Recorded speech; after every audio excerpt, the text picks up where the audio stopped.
Well, generally around this year, we look at the IPL's points tally, we look at the different permutations and combinations for our favorite teams to make it to the last four.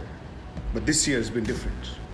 Post coronavirus, the cricket world is counting their losses. The IPL, being a multi billion dollar industry, suffers the most. In fact, the BCCI did try to postpone the IPL for a while, but looking at the coronavirus and its effects around the world, the IPL has now been postponed indefinitely. Each year, every one single season of the IPL is about 10,000 crore rupees, which is about $1.5 billion. The BCCI makes money, the franchisees make money, the players make money, the cricket boards around the world make money, and me and you also make money if we are involved in any which manner with the IPL. It's a certainty now that the IPL may either be cancelled or it might be played in September if the World Cup, the T20 World Cup, is pushed further to February, March. Like I said, not just the BCCI, the franchisees and the players, the Indian government makes a lot of money through the IPL, through direct and indirect taxes. The Indian government is set to make about 1,500 crore rupees every year through the IPL.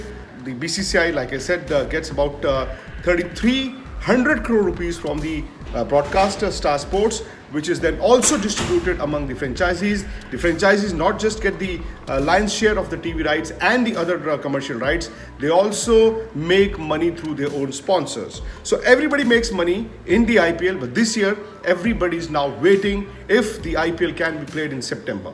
There are two provisions. A, if the coronavirus and its effects lessen in the next 2 months. September or October could be a probable date. Two, if the World T20, which is supposed to be held in Australia, is postponed till, let's say, February, March. Because even though Australia has been able to control the coronavirus, there are chances that the second wave might hit them. And you're also looking at international cricket being played without the crowds, which will obviously reduce your gate money intake.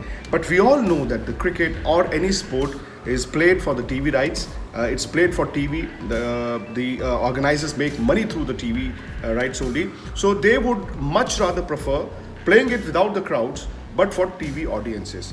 Now the point is, when can cricket resume? Look at the entire cricketing world. Sri Lanka, Pakistan, and a few other boards have their TV rights coming up, but nobody's buying them, which would make those cricket boards go very weak.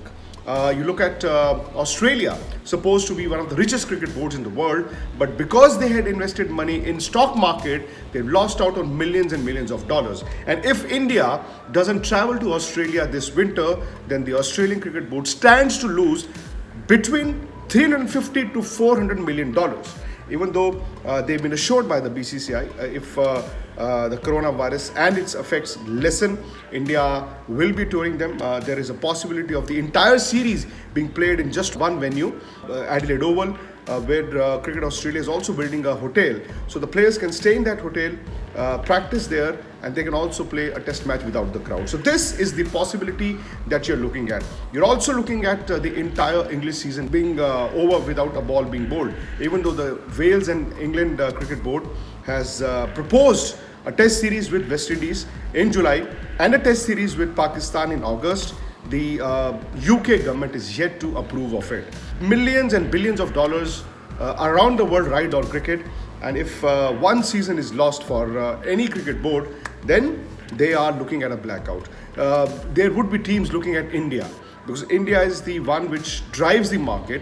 Every India game which is played in India and the IPL is worth 55 crore rupees per game. So for every game lost, you can calculate the losses. The ICC is also worried. The ICC wants the T20 World Cup to go ahead, like I said, in Australia. But there is a possibility that the World Cup will also be shifted to February, March. So you are looking at different probabilities. Right now, nobody knows what's going to happen.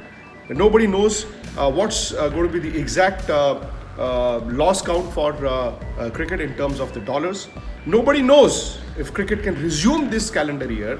Nobody knows if the IPL will be played or if the World T20 will be played. Now, what happens to England is what somebody keenly associated with the game and its economics will be looking at, because England and Wales Cricket Board have already suffered losses worth millions and billions of dollars with the postponement of the 100 ball cricket league that they had proposed to start this year, and they had invested millions and billions of dollars into that league, but they've already called it off for this year. There is no scope for any county championship, but if England government approves of the test series between England and West Indies in July, and in England and Pakistan in August, then chances of cricket resuming in the summers is very high. Else, you are looking at a situation where the resumption of cricket could actually start with the IPL in September.